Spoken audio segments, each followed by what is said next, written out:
a entrega, a fé e a sintonia com a vontade de Deus. Em todas as circunstâncias, eu sou o único criador de minha realidade. Devemos lembrar que as tradições religiosas afirmam que somos deuses, criados à imagem e semelhança do Espírito.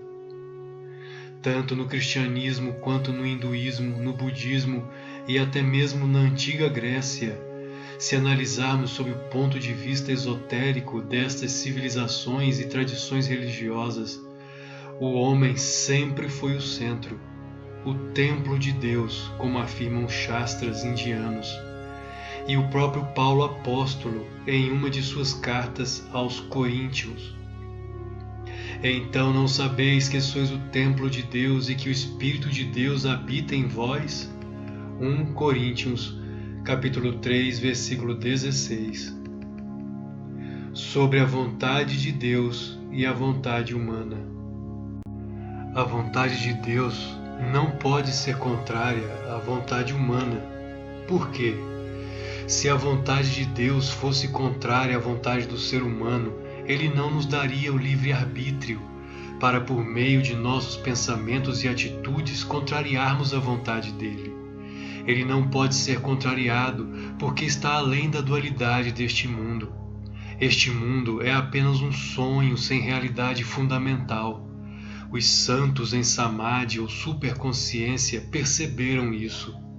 Os físicos contemporâneos já provaram que a matéria não possui uma realidade substancial, mas energética. Nós podemos até mesmo destruir o mundo várias vezes e isso não poderá contrariar Deus. Por quê? Porque este mundo, bem como os nossos corpos, não são mais que imagens mentais. Cada átomo do espaço ou de nossos corpos é, em essência, energia, e energia é informação quântica. A informação que provém de vácuos quânticos é nada mais, nada menos que pensamento. Um pensamento divino criado no reservatório do mundo causal ou ideacional. Aquilo que a Bíblia e outros textos sagrados chamam de ira de Deus é, em verdade, o retorno kármico de nossas ações e pensamentos. Este mundo é feito de puro pensamento divino, e quando perturbamos a delicada harmonia mental por meio de nossos maus pensamentos, sentimentos e ações, provocamos a desordem dos elementos. O que ocorre é que nossos pensamentos e atitudes podem gerar, karmicamente falando, bonanças ou tormentas, dependendo do bom ou mau uso da força cósmica que nos é abundantemente ofertada. A força é a mesma, tanto para o bem quanto para o mal. A fonte é a mesma. O que muda é a forma como é utilizada, com sabedoria ou ignorância. Sobre a entrega a Deus. Para o bom uso da energia divina, a entrega a Deus tem de ser total. Quanto mais me entrego a Ele, mais livre espiritual, mental, moral e até materialmente me torno. Mas entregar-me a Ele não é o mesmo que imaginar que estou me entregando em Suas mãos. Imaginação é diferente de realização divina. Aquele que se entrega ao Senhor é aquele que se despoja dia a dia das bagagens do mau karma. Que bagagens são essas? O temor, a avareza, a preguiça, a raiva, a inveja, o ciúme, a falta de compreensão e todos os sentimentos que pesam em nossa aura, que tornam pesada a nossa existência. Entregar-se a Deus significa ter o fardo leve, como ensinaram Jesus e Buda.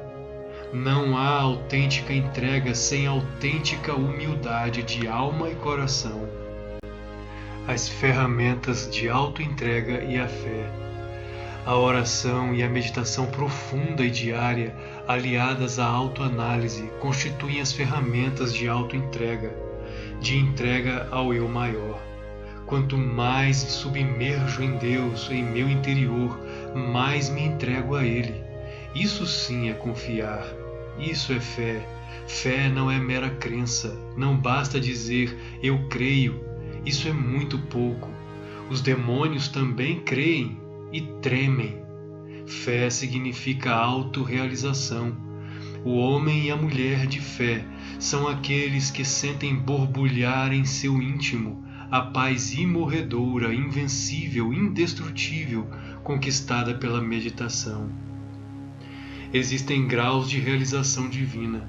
Cada um de nós está em um degrau dessa realização, e aqueles que fazem a diferença é porque se esforçaram para conquistar essa paz. Não há conquista sem esforço, não há vitória sem mérito. Deus sabe o tempo certo das coisas. Como entender e conciliar a verdade de que Deus sabe o tempo certo das coisas? Ou será que eu não estou usando a minha capacidade divina de criador da minha realidade? Essa é uma questão elencada por Conceição Portillo.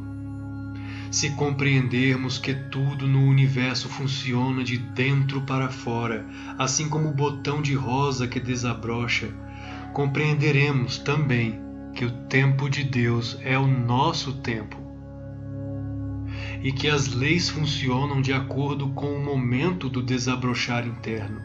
Não será por meio de meus desejos humanos em desarmonia com o cosmos que as coisas acontecerão.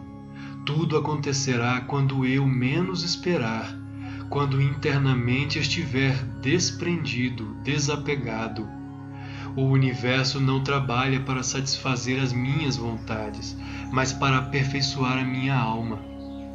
O universo não anda na direção do ego, mas na direção oposta a ele. É isso que não compreendemos. E é por isso que lemos no Bhagavad Gita a canção do Senhor. Para aquele cujo eu, o ego, foi vencido pela alma, o eu maior é amigo do eu menor, o ego. Mas em verdade, o eu maior, que é a alma, comporta-se de maneira hostil, como inimigo, para com o eu menor, o ego, que não está subjugado. Isso significa que o universo, que é Brahma, como dizem os textos da Índia, trabalha como inimigo do ego, que não se deixa subjugar, ou seja, que se exalta e não se permite a humildade. Jesus também ensinou isso. Aquele que se exaltar será humilhado, e aquele que se humilhar, ou seja, que se fizer humilde, será exaltado. A sabedoria tanto de Krishna quanto a de Jesus se encontram neste ponto. Qual é então o tempo de Deus? É aquele que nos torna mais brandos, mais sábios, mais humildes e ao mesmo tempo mais fortes interiormente.